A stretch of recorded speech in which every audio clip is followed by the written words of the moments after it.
Ndrembava eo amin'ny vaovaon'ny fahasalamana androany no niakatra fampanoavana ny raharaha momba ireo mpianatra mpitsabo voaroroy tamin'ny fahafatesana olona tetsy amin'ny hopitaly teto Andrenivohitra. Raha ny vaovao voaray moa dia itoeram-pitsy ny fampitorana an'ity raharaha ity ka ny efatra tamin'ireo mpianatra mpitsabo dia iverina eo anatrehan'ny fampanoavana.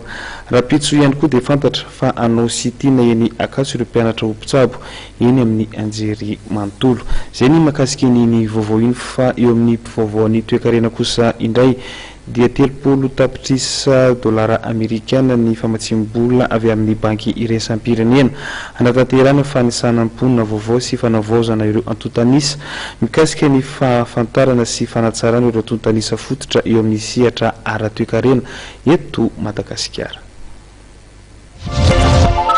Nakatoavy banky iraisam-pirenena ny famatsimbola 30 tapitrisa dolara ho fanamafisana ny fahaiza-manao ny ivitoeram-pirenena mikasika ny antontanisa na ny Instat. Vokatry io famatsimbola io dia afaka miainga amin'ireo antontanisa maneho ny tena fiainan'imponina ireo mpitondra eo amin'ireo paikady sy ezaka hiadiana amin'ny fahantrana. La priorité qu'on s'est donnée en tant que partenaire avec l'Instat, c'est de faire le recensement en premier, parce qu'on n'a plus de recensement depuis 93. Raha ny fanisanan'ny mponina na ny RGPH no resahana dia ny taona 3,790 no nisin'izany farany. Ny fananana ny antontanisa maro-potitra nefa no ahafahana mametraka ireo teto-pivoarana samihafa sy mandray fara-pahan-kevitra. Mifanaraka kokoa amin'ny zava-misy ny politika sy ny fandaharana asa raha ny fanamariana ny tompon'andraikitra avy eo anivon'ny banky iraisam-pirenena. Ny fahalalana ny fitsinjaran'ny mponina na ny répartition géographique no ahafahana kosa mamolavola ny drafitra matipaika raha misy ny loza voajanahary.